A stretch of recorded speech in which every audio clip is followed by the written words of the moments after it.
Hey what's up guys, this is me Lovejeet Arora. स्वागत है आप सभी बच्चों का आज के इस क्लास के अंदर। तो मैं आपको आज इस क्लास में बताने वाली हूँ आपका सिलेबस। आप बच्चे जुड़ चुके हो मेरे साथ 25 26 सेशन वाले। क्या क्या नए चेंजेस हैं आपके पास क्लास 11 इंफॉर्मेटिक प्रैक्टिसेस के अंदर, तो चलिए बात करते हैं। अब सबसे पहले क्या है कि भाई आपने क्लास 11 के अंदर आईपी जैसे सब्जेक्ट को चूज किया है। अब आईपी आपने चूज किया, अब उसके बाद नेक्स्ट स्टेप क्या है आपको जानना है जी, सिलेबस। हो सकता है कुछ बच्चे इस बीच में होंगे कि मैं आईपी चूज करूं या ना करूं। कुछ बच्चे 100 लोगों से पूछ चुके होंगे और उसके बाद एक डिसाइड कर चुके होंगे कि मुझे लेना है सब्जेक्ट। कईयों ने एडवाइस किया होगा कि 4-5 दिन क्लास लेकर के देखो, अगर कुछ समझ में आता है तो कंटिन्यू हो सकते है ना। और कई क्लास लेकर के भी समझ में नहीं उनको आ रहा है कि यार हम इस सब्जेक्ट के साथ कंटिन्यू करें कि ना करें। तो ये जो सारी चीजें हैं ना, क्योंकि 10 से जब आप 11th के अंदर आते हो तो ये स्वाभाविक सी चीजें। अगर हम भी कभी 10th से 11th में गए थे तो हम भी एक तो 50 लोगों से पूछ रहे थे, उसके बाद भी कुछ चीजें समझ में नहीं आ रही थी। और कुछ सब्जेक्ट हमने लोगों की एडवाइस से चूज किए, कुछ आप कह लो कि खुद का मन था, है ना। तो ऐसे करके सबके साथ में ये चीजें हैं जो होती हैं बेसिकली, है ना। तो ये जो वीडियो है ये आपको बड़ी हेल्प करने वाला है, जिसमें मैं ना केवल आपको सिलेबस बल्कि आपको ये चीजें पढ़नी है, क्यों पढ़नी है, या नहीं पढ़नी है तो क्यों नहीं पढ़नी है, तो इन सब के बारे में हम लोग डिस्कस करेंगे। तो सिलेबस को पहले निकालते हैं। अब ये जो वेबसाइट है ना आपकी, जिसका नाम है cbseacademic.nic.in, ये आपकी वो वेबसाइट है जो आपको 11th एंड 12th में, ऑल्दो 9th 10th में भी आपकी बड़ी हेल्प करती है, बट 9th 10th में कुछ ऐसा होता है कि भाई हम टीचर के सहारे ज्यादा है जो रहते हैं।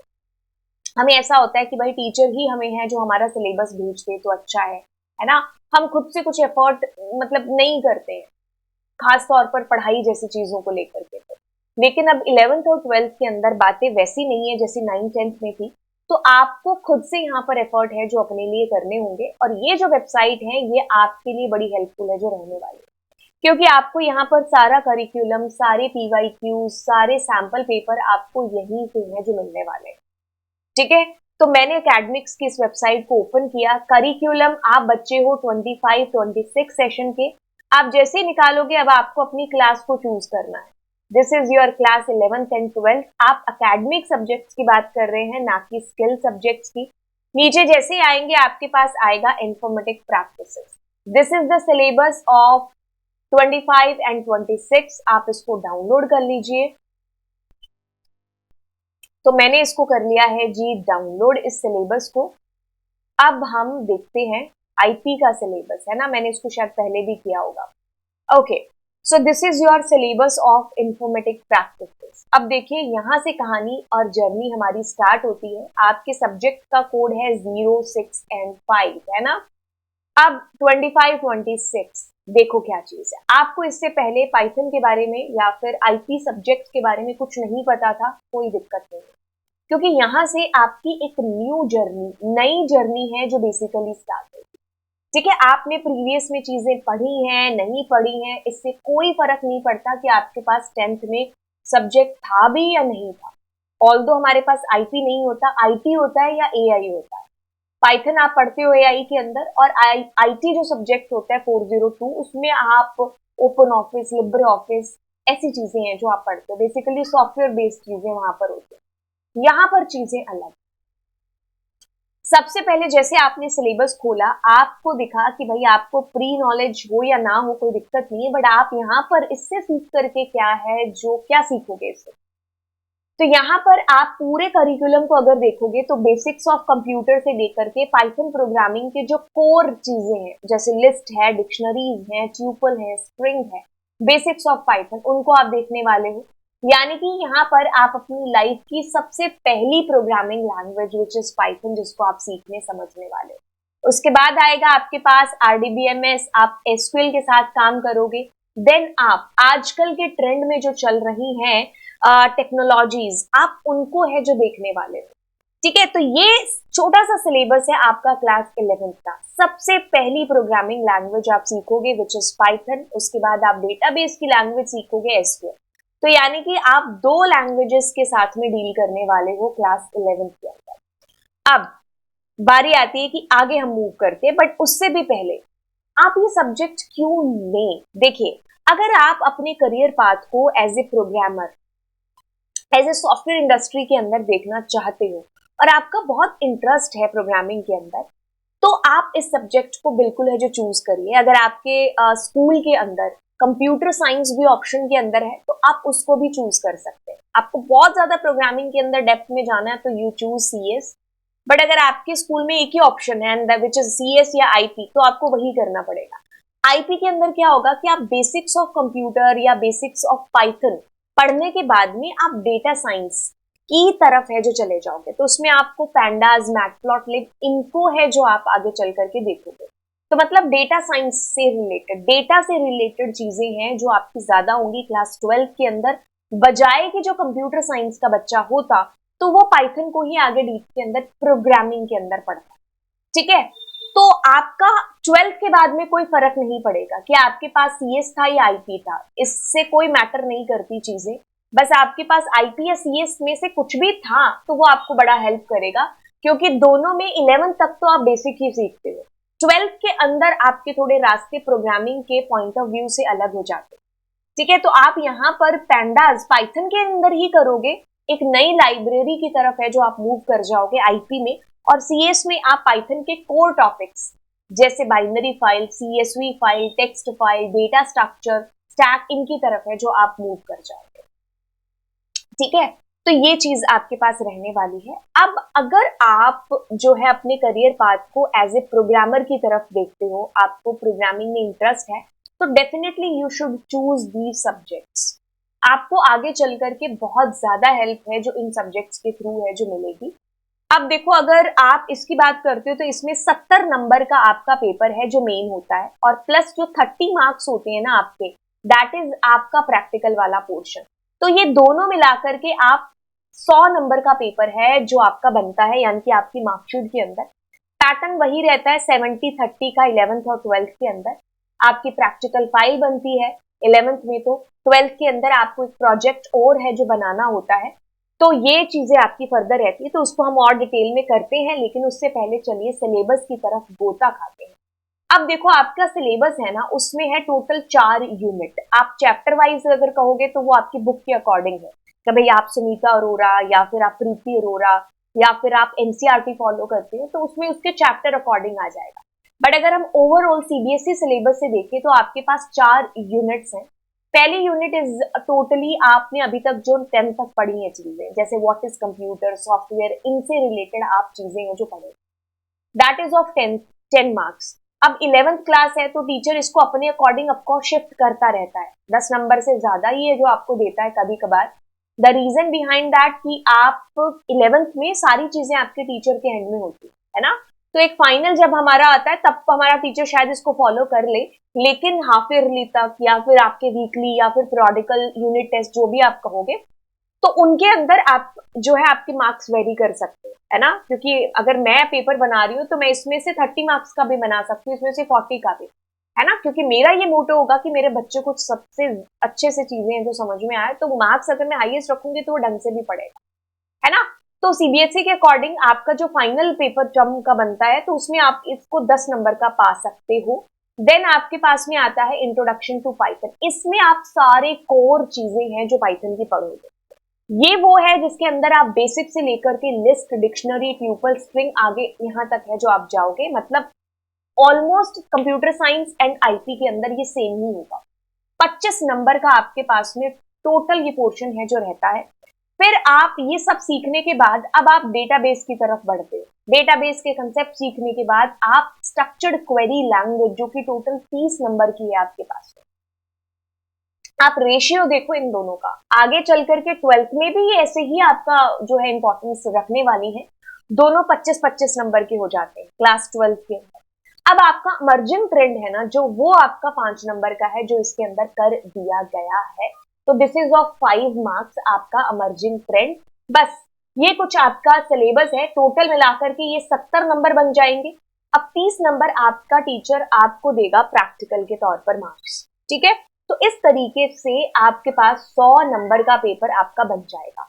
यूनिट वाइज अगर सिलेबस को देखें कि भाई है क्या आपकी बुक्स के अंदर, देखो, इंट्रोडक्शन ऑफ कंप्यूटर, इवोल्यूशन, ये आपने बचपन से चीजें पढ़ी थी ना, बस आप उन्हीं को दोबारा अच्छे से डीप में पढ़ने वाले, है ना। अब अगर हमें कोई कहेगा कि a computer is an electronic machine, तो वो उसके पीछे एक रीजन भी है जो बताएगा कि क्यों बोला था it is an electronic machine, क्या है मशीन लेवल लैंग्वेज, क्या है डिजिटल सिग्नल्स, आप ये सारी चीजें बड़े ही डीप के अंदर देखोगे। आगे चलते हैं और आपके पास सॉफ्टवेयर, ये इसके टाइप आप देखोगे, this will be from the first unit. अब आते हैं हम अपनी उस सुंदर सी यूनिट के ऊपर जिसका नाम है जी इंट्रोडक्शन टू पाइथन। आप बिल्कुल बेसिक से चीजें शुरू करोगे, बगिंग, डिबगिंग, एरर्स, इन सब से होते हुए आप इफ एल्स, आप loop, for loop, while loop दोनों पढ़ते हुए लिस्ट, डिक्शनरी, इन सब को देखोगे। ठीक है, ऑल्दो अगर आपके पास टीचर के पास टाइम बचता है तो वो ट्यूपल और स्ट्रिंग भी आपको बता देते हैं, बट आपका दिस इज बेसिक्स जो आपने करना है। अब आप आगे मूव करोगे और फिर आप चल करके डेटाबेस के कंसेप्ट्स देखोगे, यहां तक आप डीबीएमएस के कंसेप्ट्स, एंड यहां से आपकी स्ट्रक्चर्ड क्वेरी लैंग्वेज है जो शुरू हो जाएगी। अब ध्यान से ध्यान दीजिए कि ये सारा पोर्शन आपका एज इट इज 12th में आता है, तो आप इसको जब पढ़ो ना, आपका टीचर पढ़ाए, तो इसमें से कुछ छोड़ना मत, क्योंकि आपको पेपर में बकायदा यहां से क्वेश्चन आए। और ये जो पोर्शन है ना ऊपर वाला, ये वाला, इससे पेपर में क्वेश्चन नहीं आएंगे, बट जो पेपर में पैंडा सीखोगे ना आप इस पोर्शन से, उसके लिए यू नीड टू नो कि पाइथन के ये जो बेसिक के टॉपिक है, लिस्ट है या डिक्शनरी, ठीक है, इनको आपको जानना बहुत ही ज्यादा जरूरी है। तो जब आपका टीचर आपको पढ़ाएगा तो पॉइंट ऑफ व्यू 11th का रख करके सामने, और 12th में कैसे चीजें समझ में आएंगी अगर आपको यही नहीं आता तो। और आपको एसक्यूएल इसलिए ढंग से पढ़ना है क्योंकि ये तो पेपर में पूछा जाएगा क्लास 12th के अंदर, तो that's why you need to learn it for both the classes. Board point of view से आपको 11th से इसको देख करके चलना। देन यू हैव मेरे बच्चे क्या है, अमर्जिंग ट्रेंड। अब इसमें आर्टिफिशियल इंटेलिजेंस, मशीन लर्निंग, ये कंसेप्ट आप सीखोगे। क्लाउड कंप्यूटिंग हो गया, ब्लॉकचेन हो गया, इन कंसेप्ट्स को आप सीखते हुए फिर आगे मूव करोगे। बस छोटी छोटी टर्म्स हैं, 5 नंबर का है, तो आपके टीचर्स भी आपको फिर उसी मार्क क्राइटेरिया से आपको जो है आपका रखते हैं। एंड इसमें बस आपको डेफिनेशंस हैं, एग्जांपल्स हैं जो आपको देखने, NCERT will be enough for this chapter. अब आते हैं मार्क्स डिस्ट्रीब्यूशन, जो कि हमारा प्रैक्टिकल का है। अब प्रैक्टिकल के अंदर क्या होता है कि आपके पास आपका पेपर होता है और उस पेपर के अंदर आपको प्रैक्टिकल परफॉर्म करना होता है अपनी लैब में। ये सेम पैटर्न रहता है हमारा क्लास 12th के अंदर, ठीक है। 12th में हमारे पास बस एक प्रोजेक्ट है जो आ जाता है। अब डीबीएमएस और एसक्यूएल की क्वेरीज, इसका भी हमें जो है पेपर होगा, तो आपका 7 और एक 18 नंबर का पेपर है जो बन जाए। अब आपकी प्रैक्टिकल फाइल है, प्रैक्टिकल फाइल में मिनिमम 14 प्रोग्राम्स पाइथन के और 14 ही क्वेरीज आपको एसक्यूएल की करनी, और ये आपका 7 नंबर हो गए प्रैक्टिकल फाइल के। फिर आपका वाइवा होता है जो कि होता है 5 नंबर का। ये टोटल मिलाकर के आपके 30 नंबर आपको प्रैक्टिकल के मिलते हैं। आपको सजेस्टेड भी हैं आपके सारे के सारे प्रोग्राम्स कि आप इनको चूज कर सकते हो, ठीक है। तो आपके टीचर्स हो सकता है इसमें से दें, हो सकता है इसमें से ना दे करके कुछ अपनी फाइल वो बना करके दें, ठीक है। तो this is about your practical file. आपको 11th में प्रोजेक्ट नहीं बनाना है, 12th में आपको प्रोजेक्ट है जो बेसिकली बनाना होता है, ठीक है। ये एसक्यूएल की आपकी सारी क्वेरीज हैं, डेटाबेस क्रिएशन से लेकर के सब आगे तक की चीजें। तो this is all about it. अब आपको कौन सी बुक है जो यहाँ पर फॉलो करनी है, ये आपके स्कूल पर डिपेंड करेगा।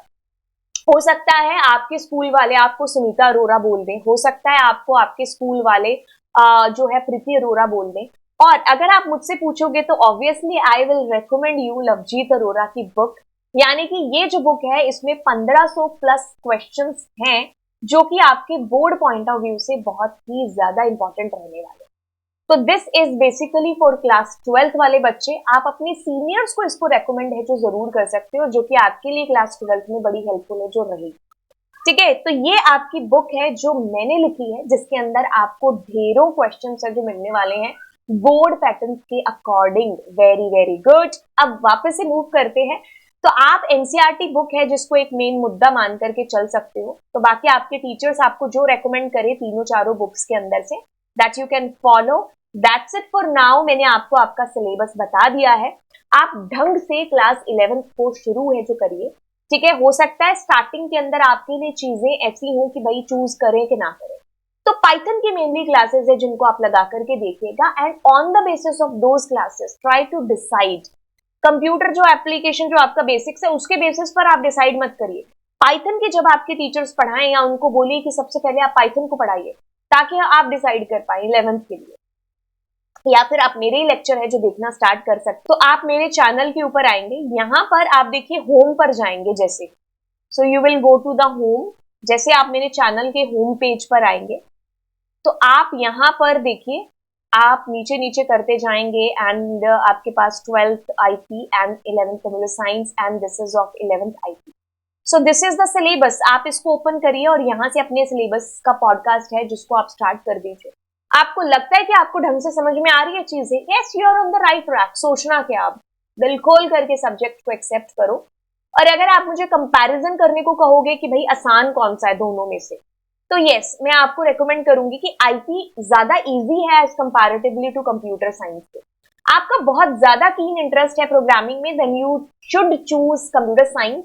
बट आप आईपी को प्रोग्रामिंग प्लस आप अगर ज्यादा टाइम भी नहीं देना चाहते हैं बट आप कंप्यूटर साइंस भी रखना चाहते हैं तो यू कैन ऑप्ट आईटी। ठीक है, तो आप इस तरीके से पहले अपने सब्जेक्ट को बनाइए कि आपको चूज करना है, then follow this playlist and start. Syllabus में आपको बता चुकी हूँ और तो फिर चलते हैं आपको और मिलते हैं इन क्लासेस के अंदर। So thank you so much, bye bye all.